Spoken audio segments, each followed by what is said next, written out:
Hi everyone, recently Google announced new products, including the Google Pixel 7a, and I never used a Google Pixel at all because, simply put, for the longest time it wasn't available in the Netherlands. And I think if I'm correct, the Google Pixel 7 series was the first one that actually was selling here in the Netherlands.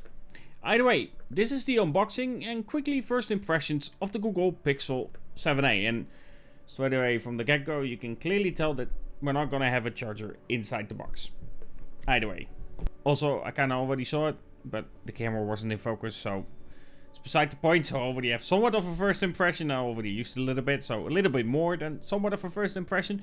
But when it comes to the phone itself, of course, you're gonna get greeted with the phone. Just this plastic peel that you can just straight away pull off.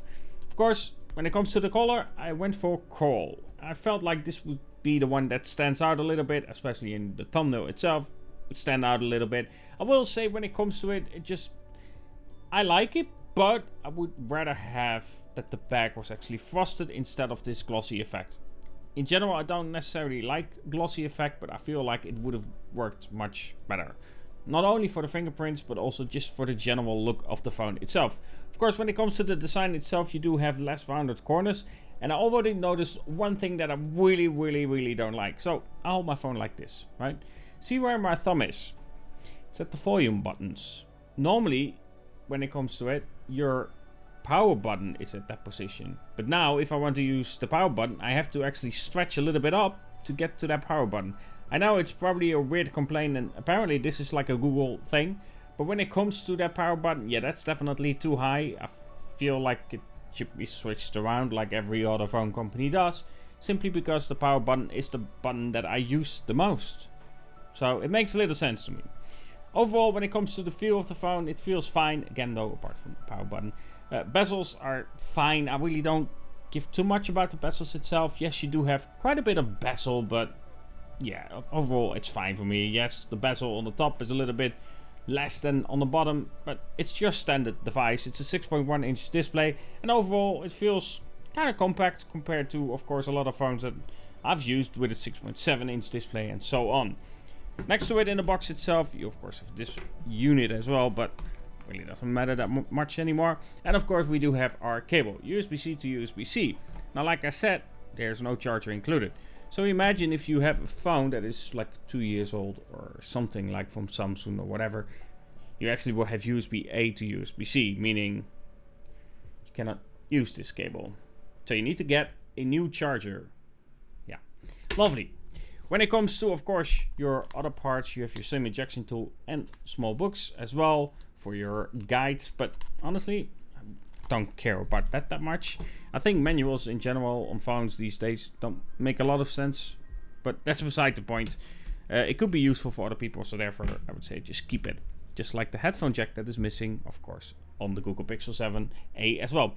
Overall, I'm going to test out, of course, how it does, especially when it comes to the camera. This is going to be my first Google Pixel experience, so I want to see how it does, how clean Google does in general when it comes to a phone itself. Of course, when it comes to the camera, that's one thing that I really want to compare with some other phones that I have, especially with, of course, the Xiaomi 13 Pro. Now, I know we are dealing with very different hardware and different prices. This is a phone that is 509 euros. This is over 1,000 euros. Especially if you look at the Ultra, for instance. But there's a reason why I want to compare it. When it comes to Google, they often go for a more computational photography shot. It's hard to explain, but let me try to explain what I mean with it and comparing it with the 13 Pro. This has a lot of character. So, for instance, you download a song. It has like a certain kilobytes per second audio file. It has no imperfections at all. Everything sounds spot on. Everything is perfect and so on. It sounds really good and you can hear everything around you. But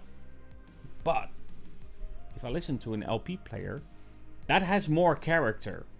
That's the comparison that I'm trying to make. And for those who listen to LP itself, it sounds better because it has more character. It's hard to explain, but that's the best way I can explain it when it comes to pictures. And Google goes for more of that perfect shots, perfect dynamic range, bright image, more saturated as well, and not necessarily the most realistic. And that's something that I actually really enjoy when it comes to my Xiaomi 13 Pro. But when it comes to Google, I've seen a lot of shots and I'm very curious to see how in general it performs when it comes to the camera, when it comes to having a phone that is more focused on computational photography than hardware and having character in the shots itself. And that's why I want to compare it with, of course, my Xiaomi 13 Pro that is a lot about character in the shot.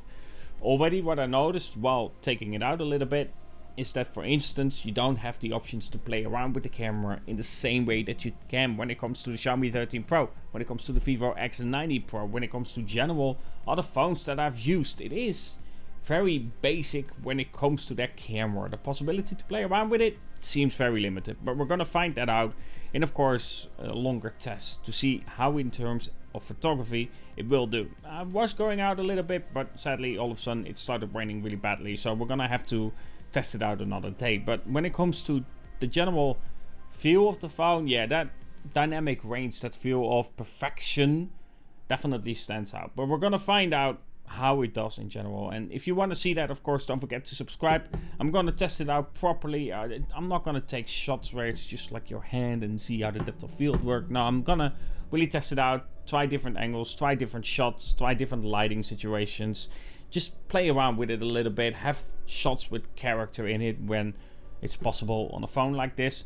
And of course, I'm gonna try to see if I can do that whole trip thing, what I explained in a different video. And if you want to see an example for it, I already did one with the Motorola Edge 30 Fusion, which is a phone that I actually quite like. And of course, it was in my city Arnhem, just talking about the camera experience on the phone while showcasing my city, talking about the history of my city, and then at the same time, just see how the phone performs in general.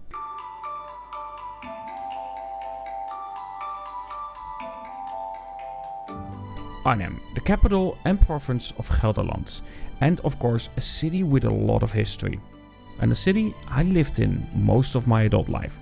So join me on my first journey video to allow me to show you the city of Arnhem, all taken on the Motorola Edge 30 Fusion.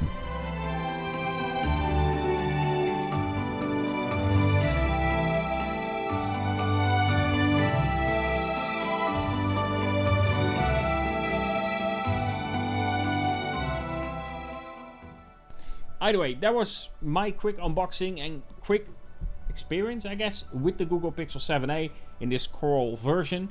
And we're gonna discuss it more in different videos. And of course, like I said, compare it quickly when it comes to the camera itself with the Xiaomi 13 Pro. But it's more like a quick comparison, not like your one-to-one shop, because I feel like it's a little bit unfair to compare these two, especially with the hardware that the 13 Pro has.